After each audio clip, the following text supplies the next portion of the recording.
While Rolex is the brand that is best known for its approach with retention of looks and aesthetics in the watches, and then the concept of evolving and adapting to times and trends, if there's a Rolex that changed dramatically in history, it is Oyster Perpetual.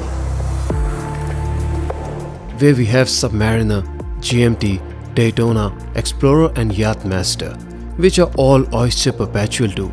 An interesting fact about this model we call Oyster Perpetual is that this model has no real name. And the words Oyster Perpetual actually define the technology and not as such the name, with Oyster being waterproof case and Perpetual representing the self-winding rotor. And then if you're thinking that the OP line is a new addition to the Rolex family, the first Oyster watch by Rolex was unveiled in 1927 and the Perpetual movement in Rolex watches in 1931. It wasn't, however, until 1950s when Rolex actually made the watch with the dial having Oyster Perpetual printed on it. 1964 then gave birth to the first ladies version of OP in smaller case of 24mm. The smaller case watches up to 25mm essentially remained the only variant in OP line from mid-80s all the way to 2014 when Rolex added 26 and 31mm variants and also men's sizes of 34 and 36mm. A year later, 2015 saw a new larger size of 39mm, and 5 years down the line, we have the all-new 41mm case in the Oyster Perpetual line like never before. In this all-new Oyster Perpetual 41, what we are looking at is not just the new size but also the dial color and the layout. While Oyster Perpetual was offered in the blue dial in 39mm case, what we have on offer in this new reference is a new shade of blue and then the hour markers that are fully lumed, as opposed to OP39 blue dial where the hour indices with Loom were limited to 3, 6 and 9. Let's look at the Loom performance of this OP41 shortly. Looking inside the dial hands maintain the same design as before and come with two facets at angle to each other. In my experience, these angle facets on the dial hands serve dual purpose, and not only they add to the looks and overall aesthetics, but also one of the two facets on hour and minute hands is almost always reflecting light, while the other one is almost always showing the shadows. And while the contrasting facets add to the overall joy, they add to the legibility of the watch.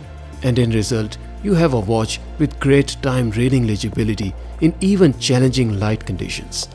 The dial is beautifully sunburst, and we have on offer the radial lines emitting from the center to extend to the bezel. The shade of blue, although looks very similar to Datejust 41 blue dial, but it's not exactly the same, and I'll discuss this more in my upcoming comparison video of this OP41 with blue dial DJ41. The Rolex logo maintains its location at 12 o'clock, and the only difference with hour markers is that now we have double sticked hour markers at 3, 6 and 9 o'clock, which to me are very well executed, as I do think that the dial would have looked empty if these indices were not beefed up. The text on the dial overall remains the same as before.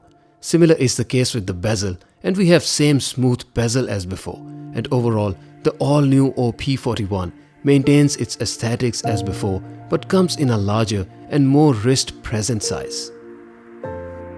In terms of size increase, if you're thinking about the dimensions on the watch to gauge the difference, the size measured from the outer extremity of the bezel on my caliber came out to be 39.1mm. The size of case measured with the crown included is 42.27mm. If you're thinking about the size of the dial, or let's say the face of the watch, the size of crystal on this all-new OP41 is 33.5mm. For reference, the size of crystal on the new Submariner 41mm is 29.9mm. So while both the new Submariner and OP41 are 41mm sized watches on paper, the dial on this OP is roughly 3.5mm bigger in size and you do find the face of the watch on OP41 to be bigger than sub 41 due to larger dial. The watch case measured on my caliber measures at a thickness of 11.8mm, so it is relatively a thin watch. The case comes with all polished sides, but then to complement with sporty attributes and water resistance capabilities, the lugs are fully brushed and so is the bracelet. The other side of the case also comes polished, and the quality of polish is consistent with the price. While there are no crown guards to maintain the classic looks of Oyster Perpetual series, the crown is twin lock and fully screwed in to offer 100 meters of water resistance. The all-new OP41 comes with all-new caliber 3230, which is the same movement as fitted in Rolex Submariner No Date 41. So it is clear that while it may be the entry-level Rolex, the heart beating inside isn't quite the entry level. The movement beats at 4 Hz to offer anti-magnetic properties, accuracy of +2 to -2 seconds a day thanks to COSC and superlative chronometer certifications, and a massive 70 hours of power reserve. The crystal on the new OP41 does appear to come with internal air coating applied to it, and while Rolex don't mention it on the website, from my analysis I can tell you that the crystal does look to be very clear, and the dial clarity does appear to have significantly improved from the outgoing models or even current line of DJ41. The reference for internal air coating is also reflected in the laser etched crown on the crystal at 6 o'clock position, and like I discussed in my Submariner video as per link above, the crystal on the new OP also comes with laser etched crown that has additional circle at the base of crown tips, and from my research it confirms that it does have internal air coating.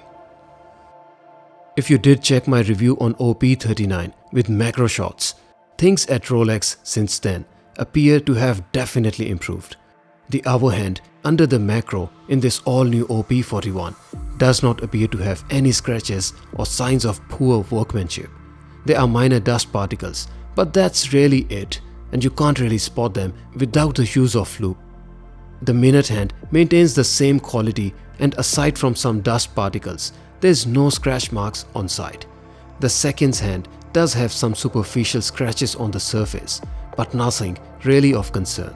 The underside of seconds hand, however, receives no treatment whatsoever and comes with extremely rough surface.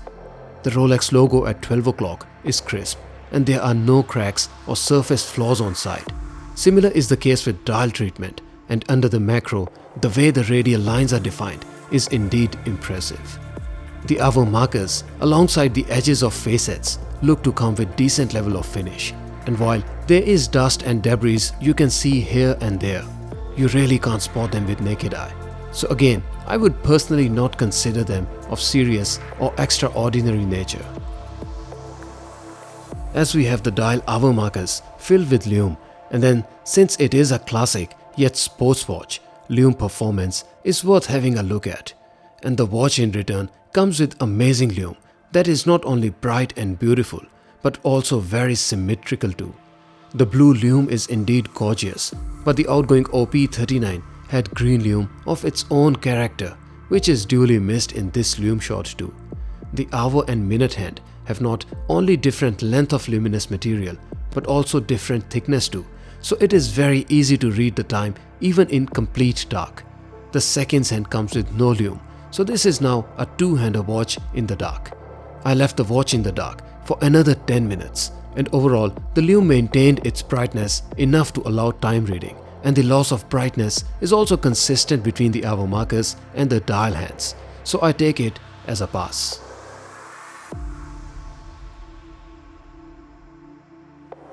On the wrist, the all-new OP41 does have a wrist presence that you really can't miss. My wrist size is 6.5 inches and wristband is 55mm. The lug-to-lug of the watch with the new larger 41mm case is only 47.3mm. So while the case size has increased by 2mm from the discontinued OP39, Rolex have intelligently redesigned the case to ensure that the watch wearability is not compromised, and if anything, The lug-to-lug has rather reduced in this new OP41 than it was in OP39. My wrist is on the smaller side, but you can see that the watch wears just great even on smaller wrist, and there is no sense that it is oversized or larger for my wrist. The lugs further taper down, and you can see that the watch case overall hugs the wrist nicely. The watch wear is complemented by thinner case of 11.8mm. The new size, despite being 2mm larger, works just about right. The watch comes with 20mm wide bracelet that is fully brushed, and overall I find the brushing finish and quality to be on par with Rolex Submariner. The clasp, although maintains consistent brushed finish that is aligned with its price as well. There is no welded Rolex logo like we see in Submariner. Rather, in this case, the clasp only showcases engraved Rolex logo, which does however look fine. The best part with the new release is that now we have 5mm extension link that allows much needed flexibility to adjust the bracelet length during active or inactive days. The show doesn't stop there, and then we further have micro adjustments in the clasp too to give you that snug fit that many times makes or breaks the deal. Originally started as an understated and a smaller watch, with the release of all new 41mm Oyster Perpetual, and then with some vibrant colors in the dial, it is clear that Rolex are experimenting this line to offer a product that was never offered before.